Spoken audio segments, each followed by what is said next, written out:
You've probably seen a ton of videos on how to make money online, how to become a millionaire, how to get rich, and they're all these long, dragged out videos that never get to the point. You end up watching the entire video and you just leave with, what did I just watch? I didn't learn anything. There's nothing applicable or applicable from this video. The goal of this video here is to have something applicable, something to change immediately, something that everyone watching can do. The goal is to tell you everything about money and the world, well, as much as I can in this short video. I'm gonna try to make this video as short as possible, maybe 10, 15 minutes max. Drop a like if you enjoy this video because these videos take me time to prepare. Go click it right there. Where is it? Where is it? Click it at the bottom. Where is it? Where is it? Turn that gray thumbs up into a blue one. First things first, let's break down where everyone is at. So basically there's three brackets that we all know of. There's the upper class, the rich and the wealthy. There's the middle class, the average, and then there's the lower class, very poor people, right? You are probably in one of these three. Most of you are in the lower class or middle class. Those in the lower class, right? This is the poor people. This is people living paycheck to paycheck.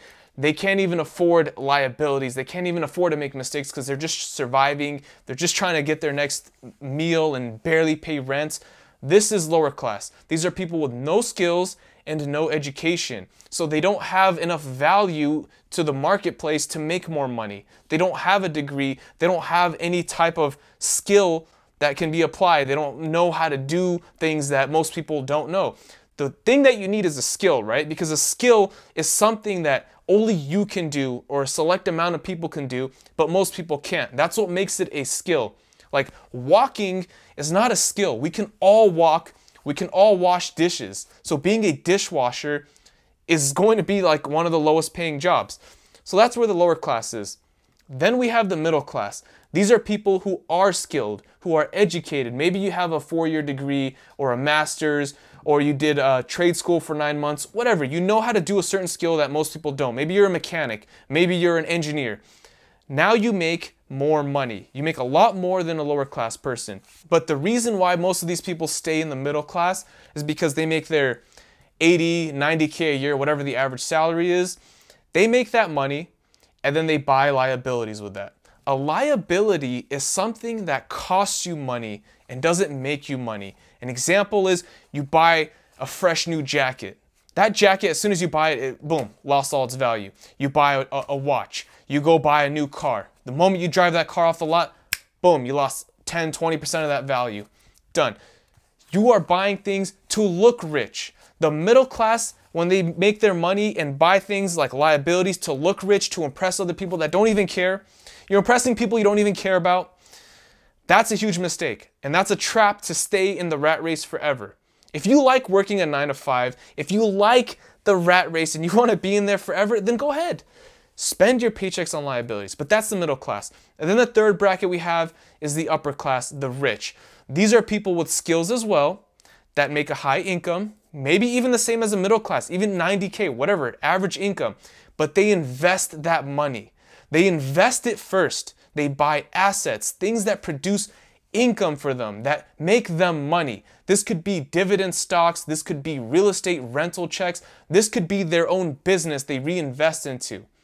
Then they get those returns, the profits they make from their investments, and use that to buy cars and jackets and nice things. Because I'm not going to sit here and say that, oh, the upper class, they make money and they buy investments and they live in a small crappy apartment and they drive a crappy car. No, there's rich people that drive nice cars and have nice things.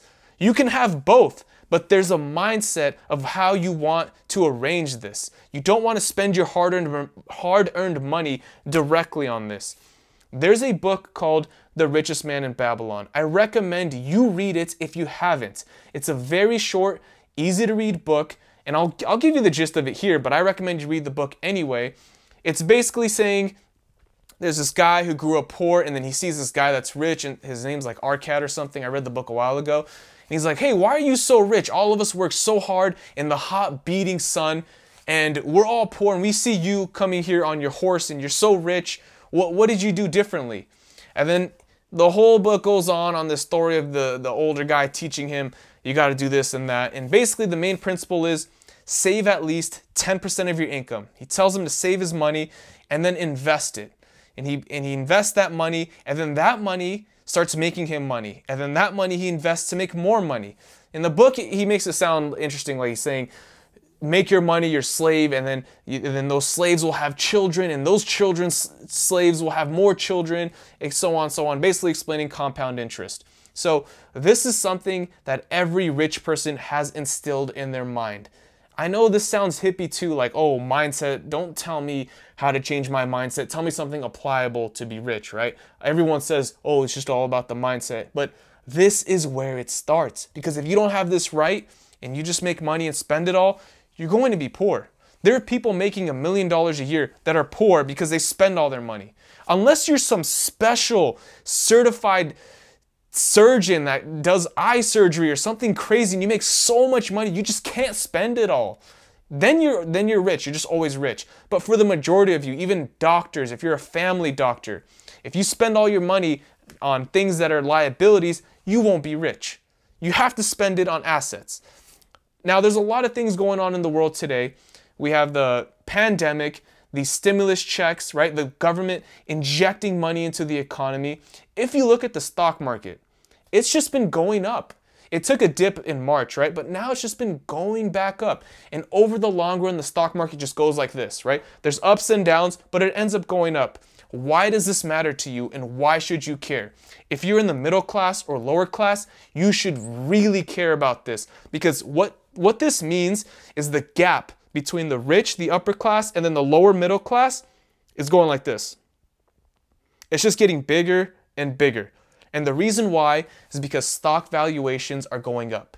If the rich people are holding stocks, they're holding investments. Their investment values are going up. If you're poor and you're holding cash, right, your paycheck, you have some money saved in the bank, that is losing purchasing power. You can buy less stocks, less assets with it because they're going up in price. But the rich that already own it keep getting richer. And that just makes it harder for the lower and middle class to get rich. It just makes the gap bigger. You have to understand this. And when you do understand this, it'll make you think twice when you make your next paycheck, when you make your next dollar, where you're going to spend it. Are you going to spend it on these nice looking shoes to impress your classmates, your peers, whoever? Or are you going to spend that on an investment and make that money work for you, make that money your slave, and make that slave have children for you, etc., so on and so forth? Which one are you going to do? Because the gap is just getting wider and wider as the years go by. So what essentially everything comes down to is delayed gratification. If you can delay your gratification for at least 5, 10 years, you will be a lot better off and rich versus someone who needs instant gratification. The problem with the middle class is they need instant gratification now. I need that new car now. Let me finance it. I need that new jacket. I need the newest iPhone. Look at this. This is an iPhone 6S. I could have bought a new iPhone every single year. I could have the 11 Pro right now, 11 Pro Max, but I don't want it. I don't need it. I'd rather invest that money. I'd rather buy Apple stock and collect dividends while everyone else buys those phones. I don't need to impress anyone, and you don't either. Who cares what other people think? Stop trying to look rich. That is a huge problem a lot of people have. A lot of my friends have this problem. I graduated with an accounting degree. I got an accounting decent paying job. I could have blown all my paychecks. I could have bought a brand new BMW, got a super nice apartment and flexed and try to be rich, but I don't care. I don't need to prove anything to anyone, and you shouldn't either. You should have a goal in your mind. If this is for those who want to be rich, right? If you want to be rich, you should be thinking exactly how I'm saying right now. If you're fine making 100 grand a year and you want to buy your brand new cars now and be rich or look rich right away, have like 80 grand in the bank and a brand new BMW, cool, go ahead, you could do that. But if you want to be wealthy and rich in your life and you want to have generational wealth, if you want to have money that you pass down to your children, make a difference, then you need to delay your gratification now. Now, you won't get rich overnight. This isn't like, oh, okay, so you're telling me don't buy liabilities, buy assets. Let me just buy these stocks and check the price every single day. No, I'm not telling you that you're going to put money, 20 grand in the stock market, and then next month it's going to be $1 million. No, 10 plus years. You have to think long term. long-term thinking, delayed gratification. Invest for the long run. Don't check your stocks every day. Don't worry about prices every day. Worry about it over the long run. Now let's get into applicable stuff that you can do right now. So the first thing you need to do, if you're in the lower class, you need to get out of that. You need to at least be middle class. How do you do that? Acquire a skill.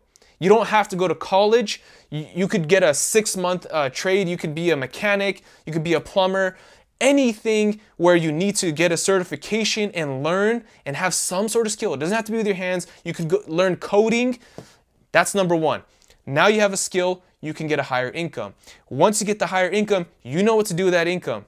Don't buy liabilities, buy assets. You could buy stocks, real estate, or invest in a business, your own business preferably. Now, if I had to rank investments, right, I want to give you this is my opinion. Number one is a business, your own business, because you can control that return. It takes the most work, but this is the highest return. Number two is real estate. It takes more work than dividend stocks because you have to go inspect the property, manage it. You're going to have to do repairs. You're going to have to do all this extra work, but you can use leverage.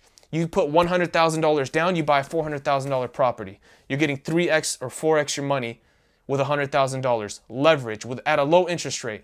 The debt to buy real estate is some of the lowest interest we've ever seen. And especially now with interest rates as low as they are, is a great time to buy real estate. I'm not going to speculate and tell you, are the prices too high or too low now?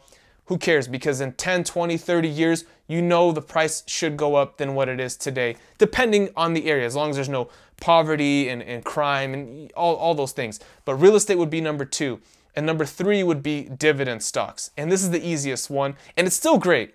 It's still up there with real estate in your own business.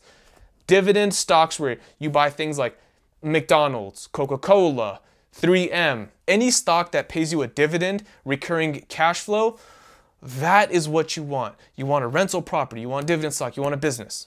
So once you've gotten a skill and you started investing and you have a long-term mindset, 10 years plus, you'd be surprised what you can accomplish in 10 years. A lot of people overestimate what they can do in 1 year, but they underestimate what they can do in 10 years. Play with compound interest calculators. The stock market on average returns like 8% a year. And look, okay, if I contribute X amount of money every month, how much will my returns be in 10 years, 20 years, 30 years? You can start doing some simple math and see where you'll be in the future versus had you blown that money on dumb things.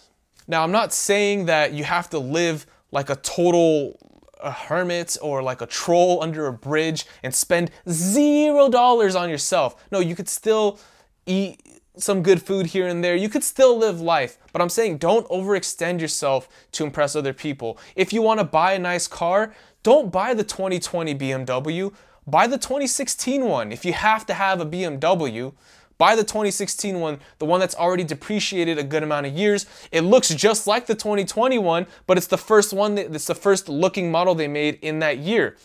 Do that. And there's even some cars that go up in value. I made an entire video on how I was making money buying and selling cars. Every car I bought, I sold for more money. They appreciated in value if you buy the right car. So do your research if you're going to do that. But for most people, I'd say if you don't know anything about cars, just get a decent, maybe 8, 10-year-old car, a Honda, a Toyota, reliable, Japanese, cheap parts to replace. Something like that. Those are still great cars that get you from A to B. They don't look bad. Just do that. So to summarize this really quickly, number one, have a skill. Have some sort of skill. Number two, use that skill for either a high-paying job or running your own business. Number three, get that profit, reinvest it either into your own business, real estate, or dividend stocks, or any other asset that you know that will pay you money over time and grow for you. It's that simple. That's all you need to know. You don't need to watch a million videos. You just need to do that. All right, now what I want you to do is watch this video right here. This is an example of investing your money in assets to make you more money. Make your money work for you. Thank you for watching. If you enjoyed this video, drop a like, subscribe with the notification bell, and I'll see you right there in a little bit. All right, bye.